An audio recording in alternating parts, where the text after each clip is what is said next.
Greetings, viewers. This is A Vision Entertainment. Once again, I'm your host, Tommy Slaughter. We have a special guest. She is Miss Ambur James, stand-up comedian, writer, actress, entrepreneur, born and raised on the east side of Indianapolis, Yes. where you remains deeply connected to the local comedy scene there also. Ladies and gentlemen, we have Ambur James. So, ladies and gentlemen, we are here right now with the stand-up comedian. This is Miss Ambur James. How are you today? You got to get some water. Hello. Get Please about the water. excuse my COVID cough. Okay. You want to grab a bottle of water or something? Or you cool? Yeah, let me grab some water. All right. I thank you for coming on to the show. I've been trying to reach out to you. I see how busy you are in the comedy scene and everything else you're doing. I thank you for that. I do. Thank you. Mm-hmm. Yep, that's great. Now, you are the founder of Paparazzi Ready, which includes a glam bar and boutique. Yes, yep, absolutely. Can we talk about that? Like, how did you get started with that, with the business? I've been a licensed hairstylist for over 30 years. And I saw a need in the industry because I was doing weddings, video shoots and whatnot. Okay. And people would be getting resources from here, like a makeup artist here, a hairstylist here, barber here. And so I thought, well, why not just have a style team? That's right. So Paparazzi Ready started as a style team where it's your one-stop shop. We got your makeup artist, Mhm. your hairstylist, your wardrobe stylist, and we just come to you to do everything. So you don't have to worry about anything. And the Wow. brand grew so fast, the name itself became a household name. So we started expanding under the umbrella of Paparazzi Ready. So my sister, she was the wardrobe stylist. She ended up getting a boutique. I had a Okay. friend that was the barber. I have another good friend that was the Wow. makeup artist. And we started Paparazzi Ready Cosmetics from that, the Yeah. boutique, the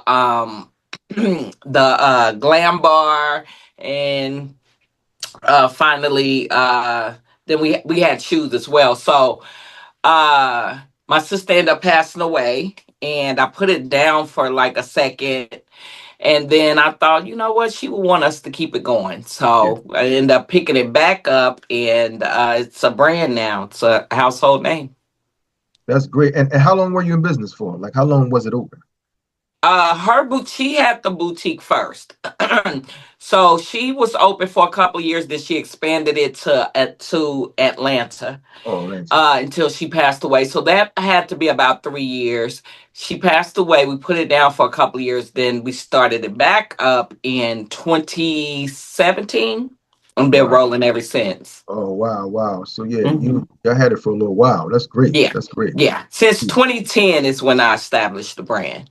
2010. Okay. That's when you took over the brand, 2010. Well, I Well, established the you brand established it. initially. Okay. Hmm. Okay. Yeah. Wow. Well, in addition to comedy, of course, you're a licensed cosmetologist Yeah. and a visual artist that enjoys interior design. Now, I wanted to ask you a question. Did you design the glam bar in your home because you love interior design? Did you design both? Hmm. You did? Okay.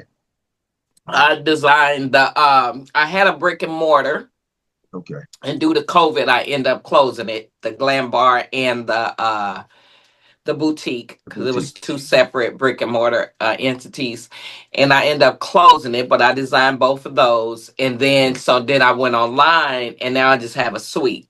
So Okay. every aspect of my life, if you see, like this is my art room right here we're in. I see back So there. I see your pictures. Hmm. yeah, so every aspect in my life is decorated fully. Yeah. Okay. Wow. All right. That's Mhm. great. I see the pictures back there. You do some nice drawings, I Well, see. these are my inspos because I collect art too. So these are Okay. from other artists. That one was a gift from Africa. Oh, okay.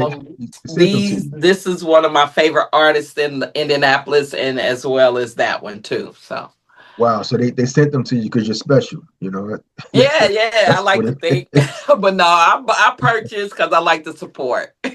Yeah, that too. That's cool. Well, let's talk about your mother, which is your hero, because of her dedication to work ethic.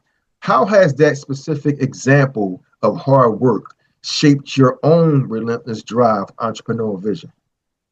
I always tell people that is a good question because I always tell people I come from a background where my father was in the streets. He Okay. was a drug dealer, and my mother was a hard worker. She worked at the post office for 36 years.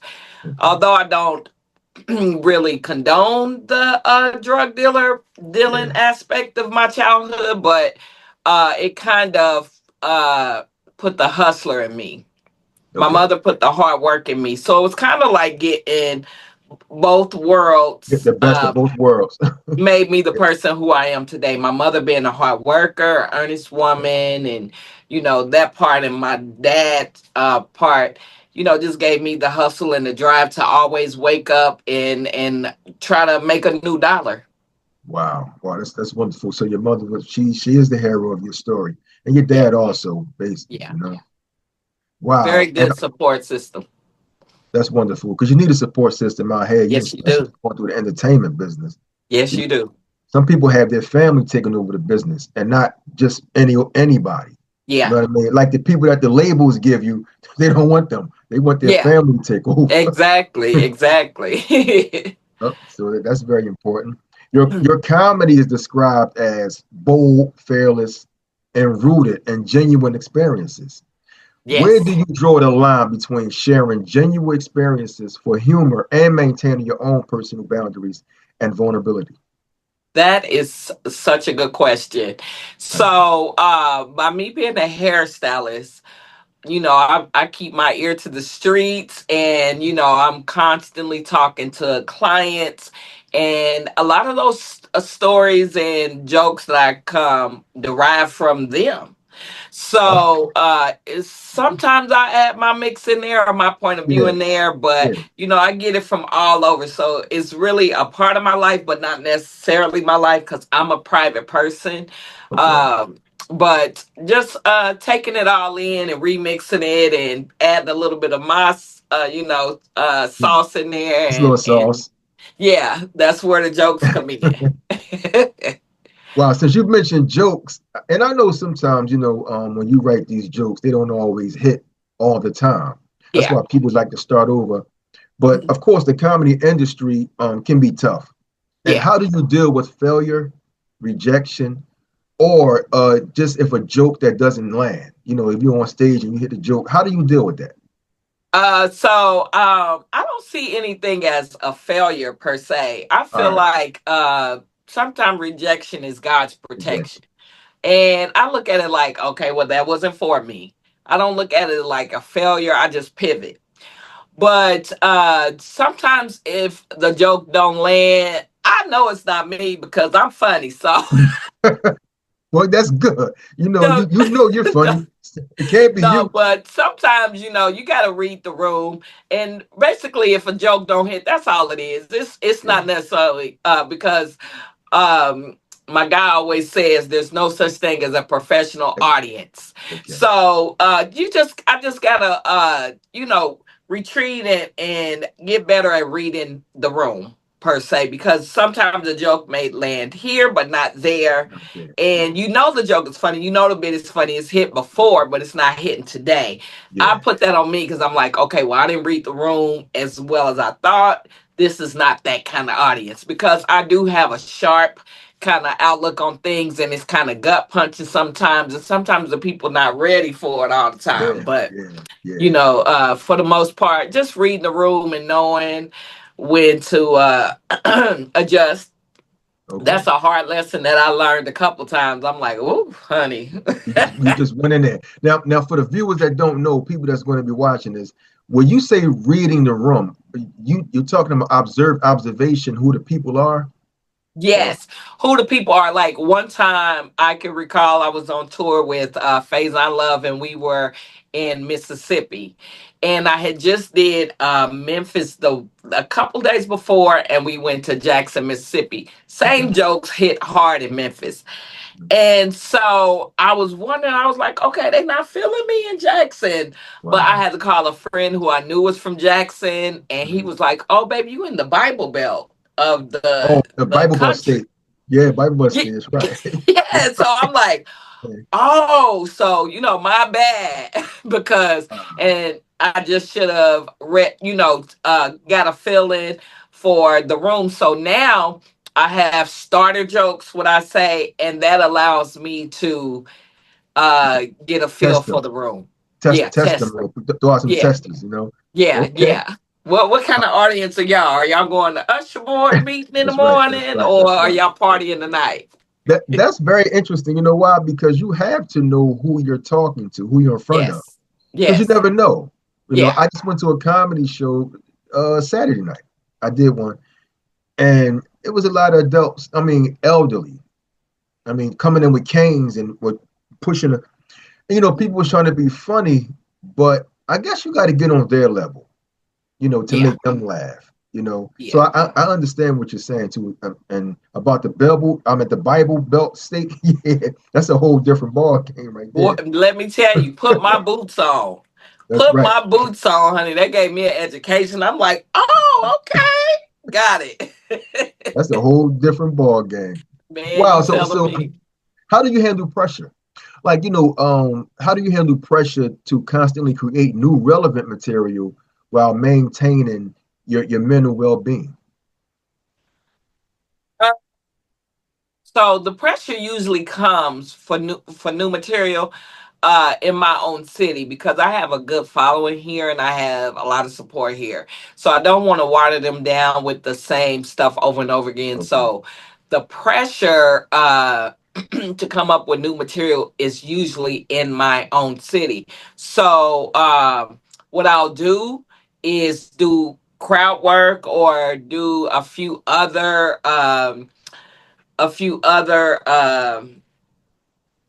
But venues or what I want to say, other markets. okay. Do a few other markets to see how it hit there before I bring it back home because they've heard me, they've seen me, they come to all the shows. So, um, but usually if I know that I don't have a lot of new material for this market, then I'll host. Okay. And I like hosting because you can freestyle. Yeah, you You can. can yeah, you can just talk smack and a lot of jokes derive from that. So it's really no pressure when you hosting. You just kind of, You throwing stuff doing your out own there. thing. You're Doing your comfortable own thing. doing your own So thing. when I Wow. felt like I've exhausted jokes here, I'll get to hosting to try to build my a new setup. Okay. Wow, that's wonderful, and Yeah. that also interesting too because you can do your own thing when you're freestyling, Yeah. and you can kind of come up with all types of stuff, just to open them up a little bit. You can make them Yeah, sing a yeah. song. Yeah, All that's that the audience it will give you new material unbeknown, because you can just talk smack to them or da da da, and then oh okay, yeah, keep that. I have a friend who's also a promoter, kind of manages me a little bit, and if he's in the room he'd be like, you know what you said when you said keep that, keep stuff that. like Yeah. that, so then it becomes part of a new set. Wow, that's great. But what's one experience from your past that you significantly shaped who you are today? That significantly, shaped who you are today. That is a very good question because my background in the cosmetology industry shaped who I am today. It's so funny how Oh wow. me being in the beauty industry kind of met with my comedy career because I came up with my brand Comedy Bay off of people loving the way I dress on stage Yeah. or my total appearance. And also, I've been a platform artist as a hairstylist. I did hair shows as a hairstylist. So they got me comfortable with being on stage before I even had to be. Had to be. Yeah. Wow. So that plays a major part of who I am today and my whole comedy you know, presence. With presence, yeah. Hmm. Can you, if you can go back to the very first time that you were actually on stage in front of a lot of people, what was that feeling like? And do you think you did a good job that night or that day, whatever the case My may be? very first time on stage or very first time in front of a lot of people. Very first time in front of a lot of people. Uh I'm trying to think very first time in front of a lot of people. I did do good. I remember. And Okay, it wasn't like a stadium or anything. It was a place where my homeboy Dwayne Cobb, he had built up a room, okay. open mic room. Open mic room. And he invited me out and I went the week before. My sister, she I went with her because she had been before, and it was so intimidating, that room. It was so intimidating because my sister was hyping this guy up. She was like, oh, he's here, he's gonna be so funny, and he bombed. I was Wow. like, this is the guy who You and bragged about so huh that she bragged about this the guy you she bragged bragged about, and he went down in flames. So I was like, I'm not coming back. I'm like, I'm not. If y'all think if this is y'all hero, I'm not coming back. But they Yeah. talked me into it, and I mean, I was on stage, and that microphone was shaking like a stripper. Wow. Wow. And when I did my set, and when I came to, they were dying laughing, Oh and yeah. everybody was telling me I did a good job and everything. So that feeling was so intense, Okay. Okay. and it wasn't a good feeling or a bad feeling. I felt like I'm glad that's over with. That's right. That's right. That's over with. So you didn't realize the crowd was so enthused until afterwards. You I didn't even. had to because I had a lot of people come and support, of course, the clients and family and everything, and they had to come and tell me what the room was doing. They was Wow. like, you had people coming from because on one side it was pool, they were playing pool, and on the other side they were there for comedy. He said, you had people coming from the other Other side to side. listen to Yeah. To you. this. They was Wow. laughing so hard, da da da, and I'm like, oh, okay, so that's what it was. Yeah. Wow. Was that moment where it took off for you, or you did it a couple more times? That wasn't the moment because I didn't like the feeling of it being intense like that, and I Okay. didn't Okay. like the fact that it was becoming a job. I didn't like it to Wow. be a Wow. work because it's what I did naturally. I'm used to clowning in the beauty shops and making people Yeah. laugh, making my family laugh, and then everything I've ever done was something that I enjoyed. So I'm like, I don't like this feeling of me, my natural ability becoming a job. It made you So, uncomfortable.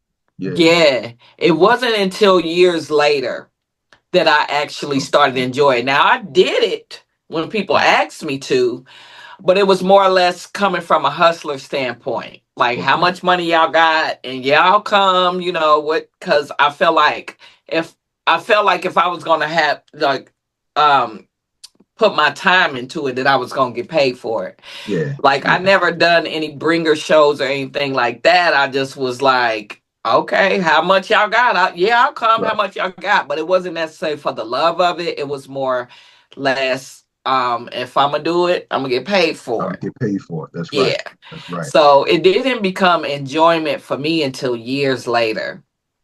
Oh wow. It's that long. It took that long for you to get comfortable with it. It did because I was so settled into my hair career. I had a really really good and successful cosmetology Cosmetology. career. Yeah. And I guess I didn't see it becoming anything because I didn't know what it could become. I hadn't seen an example. Yeah. I know we have Mike Epps in my hometown, but he left and then Okay. became famous. So I didn't have plans on leaving or anything like that, but I was just like, wasn't really, because I'm really passionate about the Yeah. cosmetology Cosmetology. career. So Yeah. I didn't see it going anywhere. But Okay. I did start to notice that I was getting these major opportunities that were easy. It was Yeah. coming so easy to me. Like I first year or two, I was working with people like Michael Colyar, Earthquake, just Yeah. getting these amazing opportunities. That's right. So it made me take another look at it. But Like how maybe did this is my purpose. yeah, right there, because when you started feeling comfortable, you know that's when it's your purpose. Yeah. Because you had to ease into it. But how Yeah. did you balance out the glam bar and comedy? How did you still like? Are you still making that connection with those two, or are you just leaving one alone and going full force with one? How are you doing that? Well, I'm a person that do not like idle time. Okay. So I just don't like free time. Oh, so okay. Okay. Yeah. so Yeah. I There's nothing wrong with still that. yeah, I just don't, I don't I feel like idle time is the devil's playground. And so I fill my time with, I still do, my clients that have been coming for years. I don't take Okay. any new Okay. clients, but, I have a rapport with them. They're like family and, Yeah. it's Yeah. making money Yeah. still. Yeah. So, but now it has juxtaposed. So comedy is first now Okay. and hair is second. It used to be I can't, I got to be at work, I got to do these That's right. clients, That's right. That's right. but now it's juxtaposed to where now I'm like, y'all, I'm taking That's this right. weekend off, That's right. and That's right.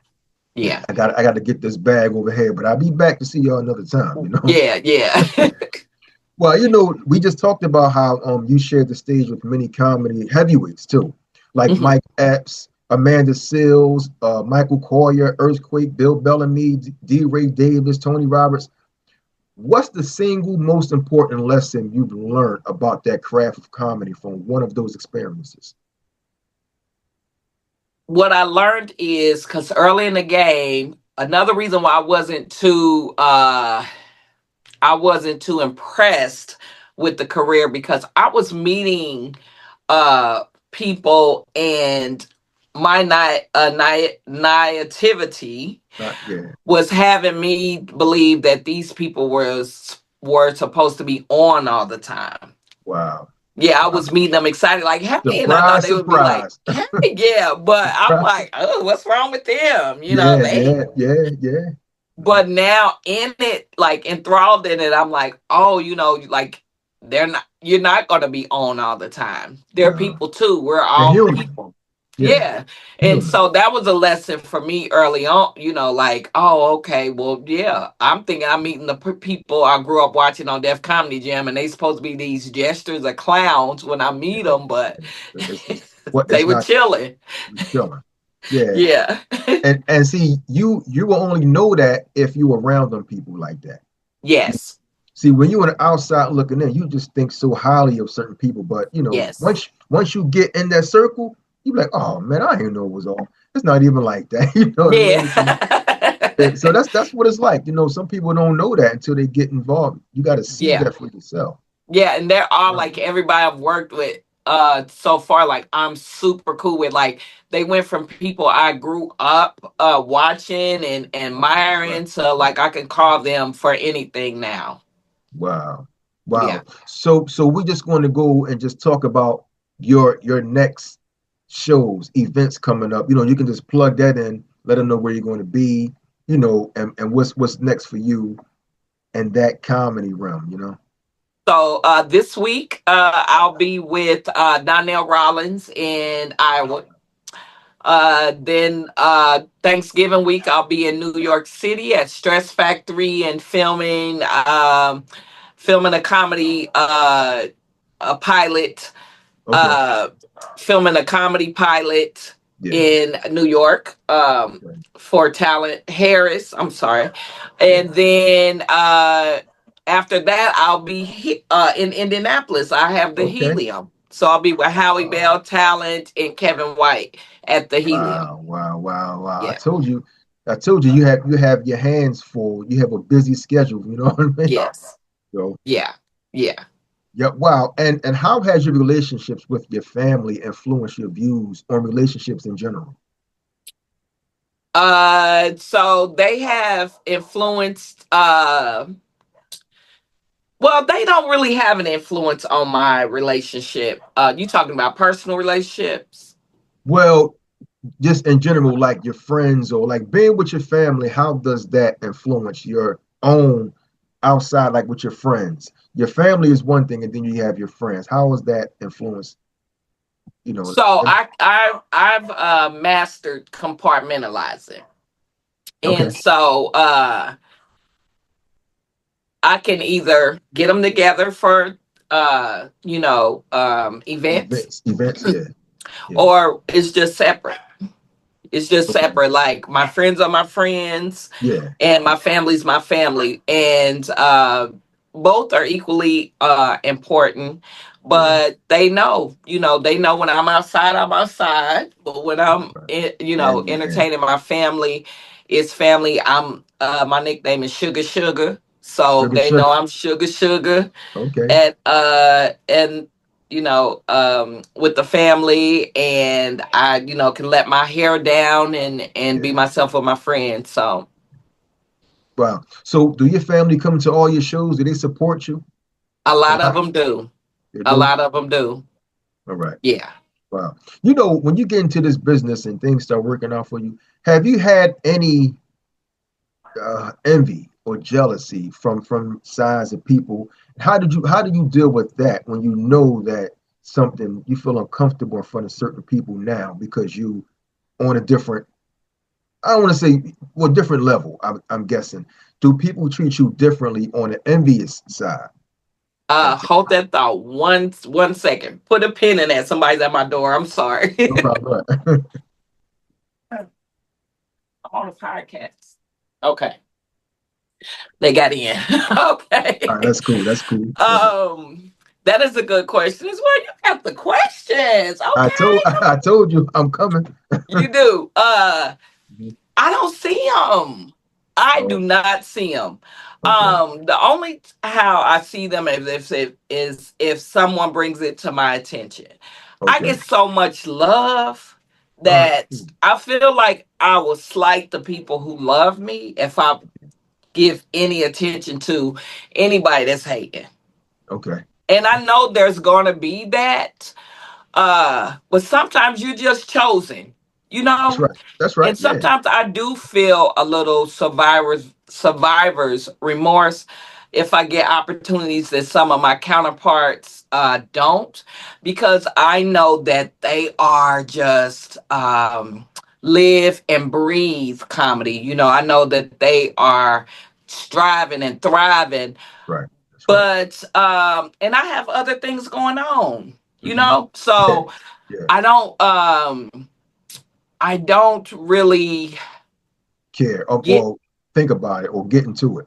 I'm guessing. Yeah, it's not that heavy on me because I'm grateful for every Yeah, opportunity. If yeah. you would have told me 15 years ago that I would be in this position, You wouldn't I believe wouldn't have it. believed you. Oh So wow. any opportunity I get, I'm very, very grateful for. And I think the difference between me and those people who are envious is that they're not grateful. Like you can't be focused on your dream if you over Yeah. here worrying about what I'm Wow. doing. That's right. And that might be a hindrance to That's you, right. because what I learned is nobody owes you anything. You Right. know, excuse me. A lot of times people always are saying that because Mike Epps is from here, they like, why haven't Mike did this for you? Why haven't Mike done that for you? I'm like, Mike don't owe me nothing. No, you You pulling your know? own train. Yeah. Yeah, yeah. I'm like, Right. and that might be I might get the opportunity, and me and this guy don't get along, or That's it right. might not work out how I think. So I'm just like, what's for me is for It's me, for you. That's right. and what's for you is for you. And I can't say that I'm sorry, but I'm like, if I can give you a step by step, but I can give you the recipe, but that don't mean it's gonna work out the It, same for you. that's So right. That's right. yeah, so I really just don't see them people. I pay more attention to the love that I get because it's so abundant Mhm. that I don't want to slight these people by not acknowledging the love and only paying attention to hate. Wow, wow, that's great. Well, here's another one. How important is it for you to be understood versus being unique? Well, I know for a fact that there's layers to me, and a lot of people's not gonna understand. And matter of fact, I feel like if you try to wrap me up in a bowl like to understand me, that you're Yeah, gonna miss something. I miss You something. know, so it's not that important for me to be Understood. understood. Yeah, because you can whatever you think is what you're gonna think anyway. I'm pretty sure you're probably not right anyway. And if I try to explain it, it's not gonna come across how I want to come across. That's right. So like I do so much. Like I paint. I'm in the fashion. I do comedy. You can't really put that all in a box like that. So I'm not big on being misunderstood. If you do, you do. I just don't like to be lied on or Okay. something Yeah, like that. yeah. But Throw dirt over it's your name. whatever. Throw dirt on your name and all that type of stuff. Yeah, like don't do that. Like say something that's false. Now that I will clear up, but any other misunderstandings about my personality or what I got going on that to me that says more about you than it does me. So That's right. That's right. Well, that's well said. And we're going to talk about what core values guide your actions and decisions in life. that's you are coming with them questions, child. That that's easy because I just treat people how I want to be treated. You know, Yeah, I'm more or less like I want to walk a righteous path. yeah, I'm not religious or I'm not any of that. It's to me it's common sense. You okay, know, if what you get in life is what you put into life is what you're gonna what get you get. back. Yeah, Yeah, so that's my core value. Like I try to have a righteous path, treat people how I want to be treated for the treated. most part. Wow, wow. That's at my core. And to me it doesn't take tithes and offerings and whatever. Um I cultivate a good circle of people to where Yeah, I only want people around me with the same core values okay, and things like that. okay. So Wow, there you go. You right on me, huh? You right on my heels with this, right? I throw them out there, you throw them right back. Pyong pyong. That's right. Wow, what's a strong belief you hold that you don't often tell people about? uh so I don't believe in dinosaurs. Oh, me either. So it's that's me either. So that's a good one. I don't either. Oh, you don't either? Oh, Okay. But I don't all like right. to tell people about that because then they going to be like, girl, we see the bones. I'm like, you see what they want you to see. That's right. Yeah, I don't believe none of that nonsense. Hey, Yeah. well, I just want to do a versus with you. Okay. And who would you pick? Who are your favorite between Mike Epps and Bill Bellamy? Mike Epps. Because are you talking about working with or comedy No, wise? no, no. Comedy wise, like who you think is better, Mike Epps or Bill Bellamy? I wouldn't say better. What I would say is I relate more to Mike Epps because the Relates. stuff Okay. he talk about, he's close to home.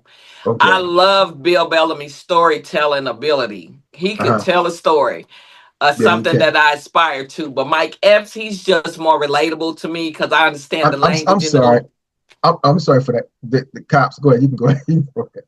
Did you you hear that? said, I Oh, didn't. you didn't know? Oh, okay. Go ahead. Don't worry about it. I can always edit that. But yeah, that was Okay. the cops flying out through here. But Oh, okay, okay. But yeah, I can more relate to him in the lingo and the language and yeah. he's just more relatable. But I dig them both a lot. All right. Cool. All right. Now, when you're on stage, what's a topic you once thought was off limits for comedy, but have since found a way to address it? I try to stay away from controversial Oh, topics. I 100%. really do, because I don't want to isolate anybody. I don't Yeah. want to isolate anybody. But I feel like now what's more, you could talk about more, that more so now than you could back in the day, Back in the is day. the Yeah, LGBTQIA community. yeah. I Yeah. feel like they're more secure a little bit, so where you could address it Yeah. now. Yeah. But other than that, I stay away from politics, religion, people's Mhm. looks and stuff like that for the most part, because I don't want to offend nobody. That's right. That's right. Yeah, Wow. So yeah, so it's like everything is, I guess, it's getting open a little bit where you can have room to say something, you know, yeah, where people don't get defended. I mean, well, about that, but some people yeah, still do. yeah. They Of course, people. A lot of still, people look for tits on the ant. yeah, And so it's always gonna be somebody who's like, eh. But yeah, hey, you can please some of the people sometimes, but you can't but please not everybody you all the can't time. please everybody. That's right. That's just the way of the world. You can't please them all. You know, Yeah. was there a specific moment in your life where you realized the power of laughter, either for yourself or for an audience? Say again, I'm sorry. Was there a specific moment in your life where you realized the power of laughter, either for yourself or for an audience? Uh Not a moment, but I do realize that is healing for me. It's healing, yeah, for everybody, for most people. Yeah, so I had to change my perspective on things because it is a job, and I'm an empath, and so I really feel deeply, other people's emotions and stuff. So Okay, I've mastered compartmentalizing. So I had to make sure that with doing this job, I know it's service, but I right. also had to make sure it felt good to me as well. So That's right. making people laugh and finding humor in it myself is healing for me. Wow. Okay. Yeah. And what aspects of yourself are you working to improve? I want to be a better version of myself every day. I don't really set goals in life because I used to do that, and Okay. Okay. I would be crushing these goals. But what I realized is on the other side of it, I was left wanting more. Hmm. And I was just never satisfied. So now I set these mini goals to where it helps me push the limit or raise the bar. Raise the bar. Okay. Yeah, and so I do that to make sure that I have forward motion in anything that I'm doing. Oh wow. Well, I think you're going to get everything that you're putting out and you want. It will come back to you. You will Yeah, get it. yeah, And the reason why I'm saying is because you've mentioned you wanted to be one of the queens of comedy. I do. What does that title means to you? And what legacy do you hope to leave in the world of comedy? That's with anything I do. Anything I do, I want to be top tier at. I want to be top tier at. So, it would validate me as far as knowing that the sacrifices I've made, the journey I'm on, was not in vain. Okay. Like it meant something. The sacrifice that I made, the leaving, the traveling, the wear and tear on your body and your mind and your spirit, just to make sure that if I'm gonna be doing all of this, it's worth it. And I feel like legacy is what life is. Like if my spirit and name and likeness could still be here after I'm long gone, then I'm okay with that. Okay, great. Great. Yeah, you just mentioned wear tearing on your body, traveling and stuff like that. Hmm. Was there ever a time where you just didn't want to do this anymore? Because you get tired of something sometimes. Sometimes you go through stress, you go through little depressions. Was there a moment where you went through a depression stage where you just wanted to just stop doing certain things? Uh, Not with comedy. At the very beginning, I wouldn't say depressed, but I just was like, eh. But now that I'm in it, I've been on go ever since. Okay. And I haven't had a depression with it. Like I said, I set these little bars for myself, and as long as I'm working toward them, I'm fine. Now, in the beginning, I thought to myself, like, if I gotta do this same tri-state or quad states Yeah. one more time, Yeah. Okay. because it was Okay. like Fort Wayne, Cincinnati, Indiana, da da. I'm like, oh no, I'm not about to be a hamster on the wheel. The whole tri-state. Yeah. Just that Yeah, that area right there.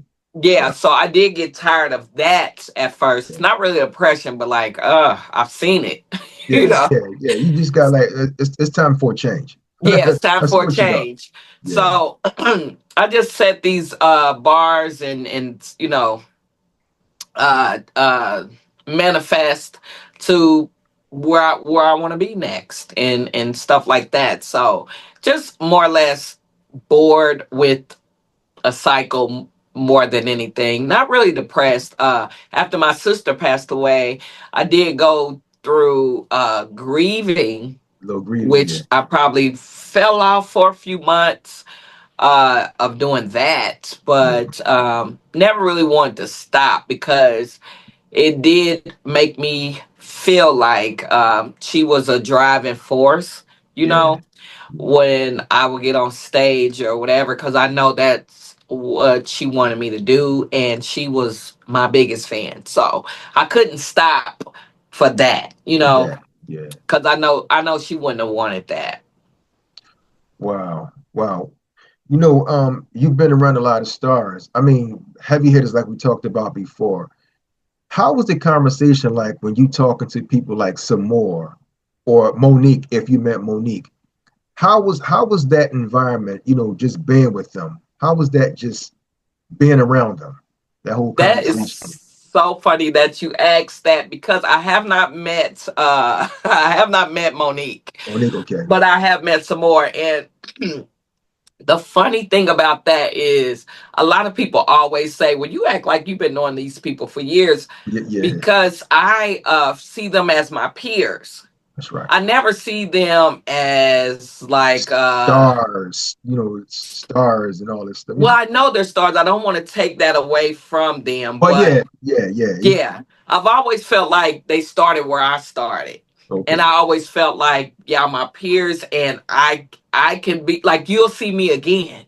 that's right. That's right. But it's funny that you say that because when I met some more, that was probably the only, well, her and Mike Epps, when I very first met Mike Epps, uh, she was the only person that when I first met her that I got a little intimidated by, Oh wow, okay. because Yeah, I wonder why. Yeah, no, she's so regal. She's so regal. The way she carries herself is yeah. very queen like, and Okay, she's very regal, and she just looked like she don't take no mess. okay, okay. And so when I met her, I was a little, nervous. Yeah, But the next time, she is the sweetest, okay. coolest, most down to earth. She just looks the part. And people have said that about me. So that Yeah. being face to face Mhm.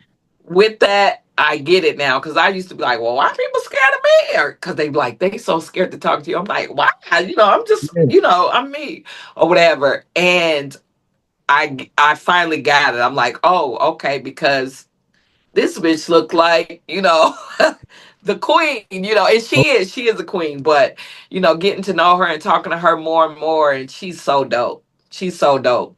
yeah. So So it basically is like now because you've been around her. Now you're more comfortable to stand next to her. It's no problem no more. yeah, You know. yeah, she knows she's Yeah. super cool. Like she talks like us, not because I'm a Taurus woman and she's a Taurus woman. Well, So it was my like, birthday May 20th. So. oh, Okay, Taurus, Team Taurus in the building. But yeah, I don't be going by it. But yeah, I understand. Yeah, you're a Taurus, baby. I'm April 20th. You the beginning. I mean, I'm the beginning. You the end. Yeah. So now I get that now about us, and it was the same. It was the same. But once you get to know us, because we looked apart, we got a presence about ourselves, and that's what it was with her. And I'm like, oh, okay, this is my girl now. Yeah. And so it was all good then. You Yeah, know. yeah. Wow. What makes you feel loved and supported? Uh, People show up for me when I don't even expect them to. Expected. Wow. Yeah, it's like when I very first got the helium, and it was a Wednesday. Hmm. It sold out with no problem. Wow. Standing ovation, people. It was standing room only, Okay. and I didn't expect that of people. Even though I've put on events, I've did this and this and that, but I had a hard time of how people were gonna perceive me Perceive you. Yeah. trans transitioning from a hairstylist to comedian, because some people who haven't known me are like, are you even funny, are you funny? And I'm like, well, you gotta see. That's But right. people who've known me forever since high school and whatnot, they already know. Yeah. It was like it was only a question of when are That's you right. gonna That's right. try comedy. But Right. when people show up and those tickets get sold, and that, and I'm like, oh, okay, y'all rock with me, I That's right. appreciate that. That's Yeah, right. That's when you feel a love and support. When you know they yeah. just showing up. And you looking around like, wow, you didn't expect it at all. I did not expect that, because I really thought people was going to have a hard time seeing me in that light, you know, Okay. because they Yeah. always know me as a fashion person or a hair person Hairstyle. or that. Yeah. That's right. Wow. Well, if you could revisit one day from your past, which would it be?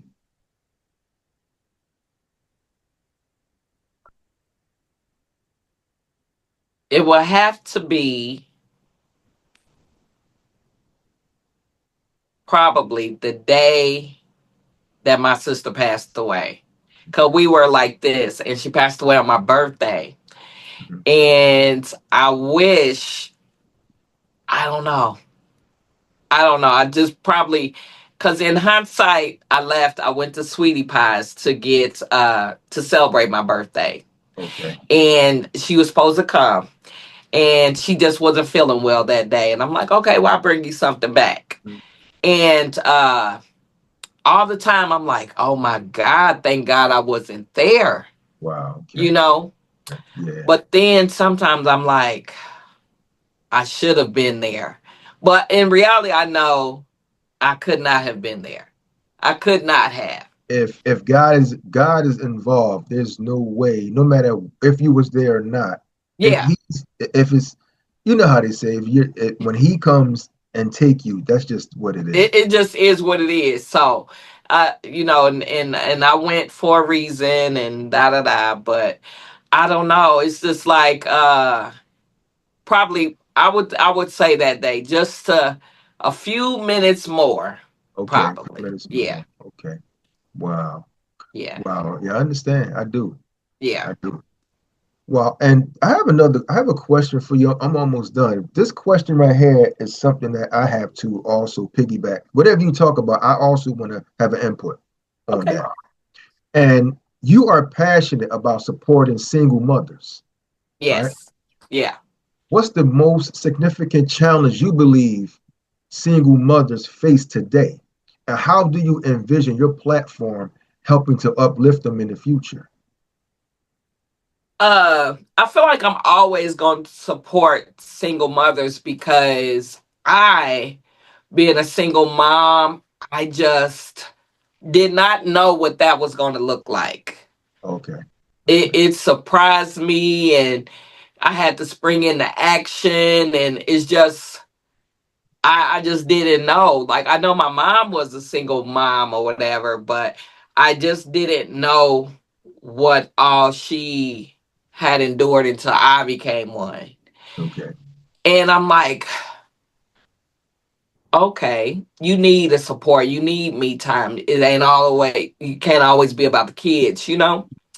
And so I thought, I could use my influence and my skills and talents to just make that person feel seen Okay. for a day and look and feel their best, because we give so much to our children. Mm. And so today, I feel it's the same because now I have a daughter that's a single mom, and I see her struggles and I see the things that she go through, and I know that she needs support and help too. So it's always going to be a passion of mine just to help a woman feel seen and heard and love on themselves because kids really drain you. You Yeah, they have to do. give them your all if you care about your kids or if you want them to have a proper upbringing. I know for me, my kids were my world. Every decision I made was for my children, where I was going to live, what I was going to drive, all that. And so um today I feel it's the same. I'm surrounded by single mothers, and I know the struggles, and so that's always going to be near and dear to my heart. Wow. And like I said, I just wanted to piggyback off of what you were saying because I had to ask you that because I know the love you have for single mothers. My perspective on that is number one, is it a choice with women being single? Because the women today, a lot of them can run down child support for no reason, just because the father not doing something for her. And I'm just speaking in general. I don't know. Hmm.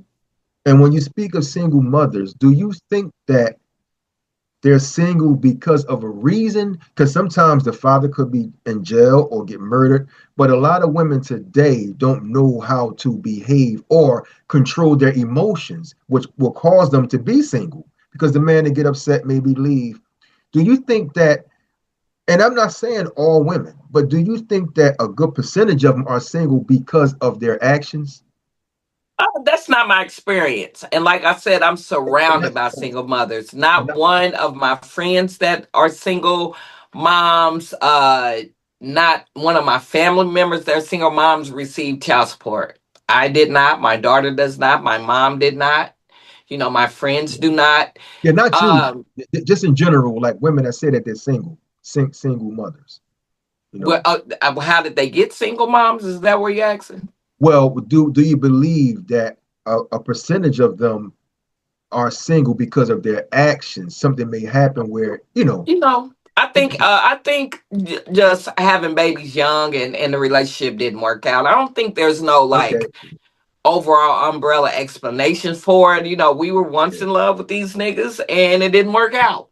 right, We were young and yeah, red flags blaring, yeah, and you tried to force a square peg into a round hole and it just didn't and it work didn't out. work. It didn't work, you Yeah. know. That's it. But that's cool. That's cool. Because sometimes, somebody was online selling single mother T-shirts, and Oh. they had flags like "I'm a single mother," but somebody had a question like, "Why? Why are you a single mother? Is it something that you did?" And she couldn't. The person didn't answer. They just got off. I So was that's about to say, but why X Y? Like, there's no explanation for that. Like, yeah, just being young and you thought that y'all were gonna be something together worked, forever, and it didn't work out. and That's it all. didn't work out. Yeah. Wow. Well, you're deeply connected to your hometown, Indianapolis. You Yes. know, how has your identity as an indie native shaped your comedic voice and perspective compared to comedians from larger entertainment hubs? That is a very good question because I've spoken on this before. I feel like being from the Midwest and I travel all around. I think that my perspective is a breath of fresh air Okay. because we collect being from Midwest. We collect from all the different regions, and we don't have a really planted or stern outlook on things. Say, for instance, if I'm from New York, I'm not going to talk about the subway all the time because Right. that's not my experience. Right. I don't know about high rent or shared housing like that. Being Right. from the South, we don't have the experience of the country, type of stuff like that in the West Coast. So we get a little bit from everywhere. So when I go to these different regions and they hear me speak, it's a breath of fresh air because it's not something that they're used to hearing. So I think that gives me an advantage Mhm. of the things that I talk about because you can beat somebody to death with the topics of subways and That's right. and That's right. pizza Yeah. and Yeah. whatever. Yeah. Yeah. That's right. Yeah. That can be until your face turn blue. We just talking Yeah, about that all day. yeah. Wow. Well, on life and inspiration, I want to go into that. Two more questions. On Okay. life and inspiration, what's a part of you that have served its purpose and that you have to intentionally release in order to grow, either personally or professionally? I feel like being in Indianapolis. I want to hold on to it or Uh, whatever, and a lot of love here, and it's a safe place to land. okay, But I feel like I've exhausted Indianapolis, okay. and it may be time for me to move around. So, Wow, yeah. wow, wow. Well, that's basically it. Just have one more, and then we're going to be out of here. If you could say one thing that will be heard by every single living person in the world right now, what would it be? Jesus, Tommy. One thing, follow me on Instagram. Oh, okay. Get Get my all them. followers That's up. right. Get your followers up. Well, that was cool. Listen, I had a great time with you, Amber. I want to say Miss Amber James, or Amber, how you want me to, you know, Yeah, Ambur James. That's my name. comedian, comedian, cosmetologist. She have all types of hats, and that's what she wear. I Yeah. want to thank you for this interview. It was great, and hopefully we can do it again in the future when you have more things coming through.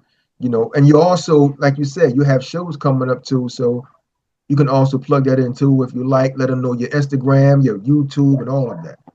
Please, Website. please, please. Just follow me on Instagram at comedy_bay1. That's comedy_BAE1. And you can follow me on Facebook at Ambur James. I'm Amber with the U. Yo, yo, yo, it's your girl Ambur James, aka the Comedy Bay, and you are watching A Vision Entertainment. Keep it locked in.